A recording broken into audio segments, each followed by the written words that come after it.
Hey everybody, it's Darby from Makerspace of Greenville. Today's project is one that I have been thinking about for a long time. We're always looking to improve things here, make things better, and being that it's a wood shop, there is often a lot of dust we have to deal with. Now we have set up state-of-the-art dust cyclone. It's all automated and it takes care of a lot of the dust. But one of the big problems we have is our sanding table. And today's project, we're going to build a downdraft sanding table. So stay tuned.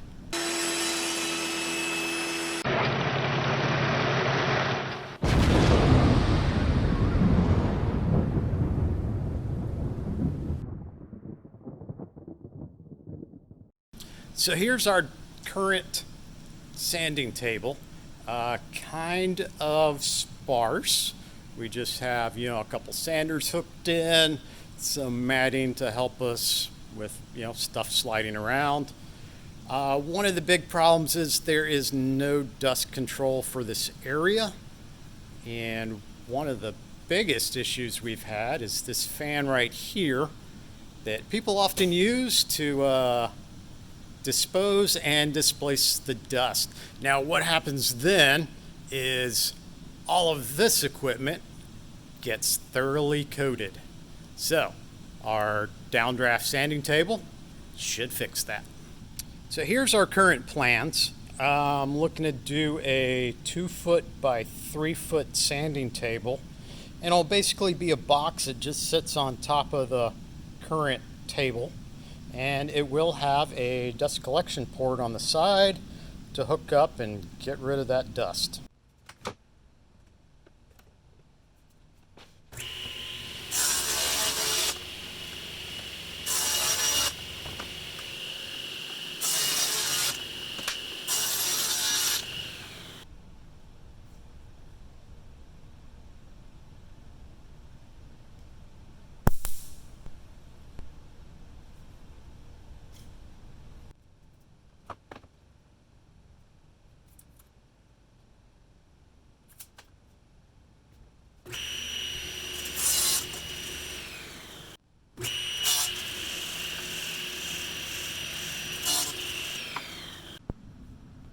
So as with any project, what is on paper is often just a guide.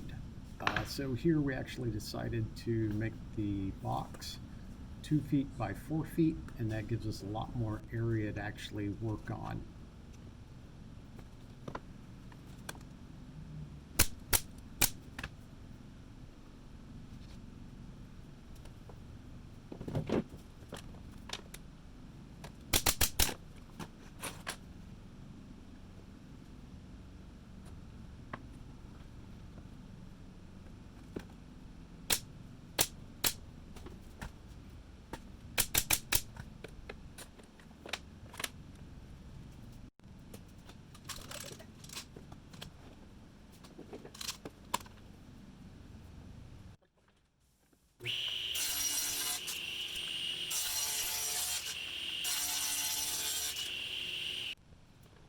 Here I'm using spacers to give myself room for the lid of the box to fit in. And as I glue it, I'm securing it with 1-inch brad nails. And whenever you're using brad nails, make sure you're keeping your fingers out of the way. Seems like common sense thing to say, but those little nails can often take turns in the wood and pop out where you do not expect them to. So to keep nails out of your fingers or your hands, watch where you aim.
All right, so one of the big disappointments I had during this build was I had a beautiful sequence set up of me drilling all the holes for the top of the downdraft sanding table.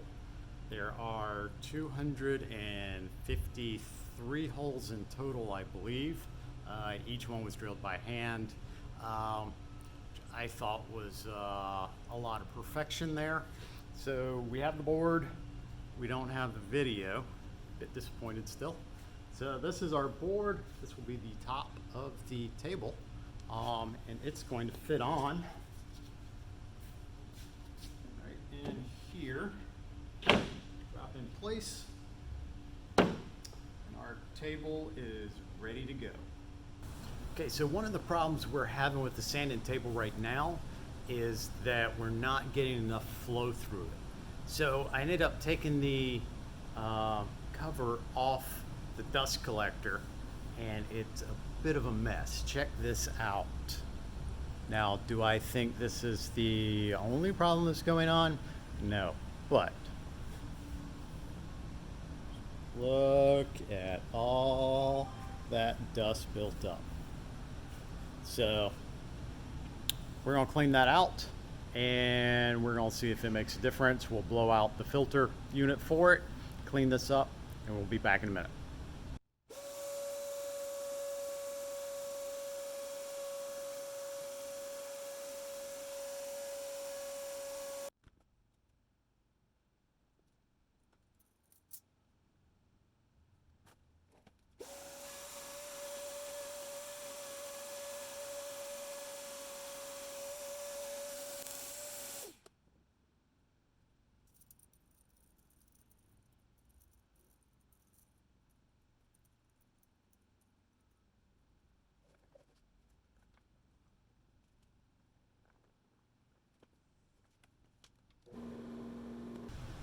Okay, so I think that made a big difference. We got a lot more airflow coming through the filter now, which is resulting in a lot more airflow through the holes. And typically when you're using a downdraft sanding table, you want something to block up the extra area just so, you know, the holes that are exposed are working more efficiently.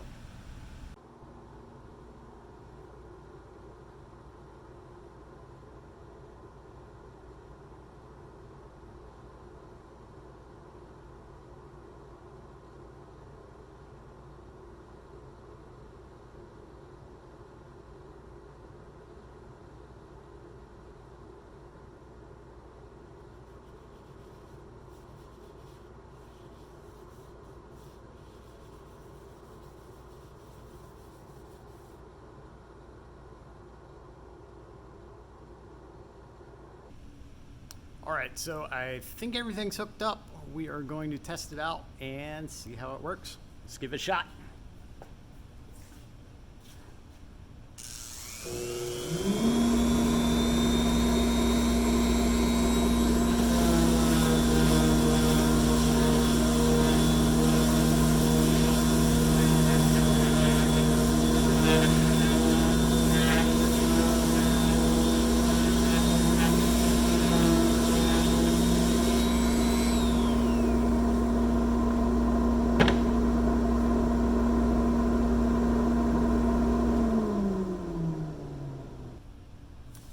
So, seems to work pretty well. The dust collector comes on automatically when you start the sander.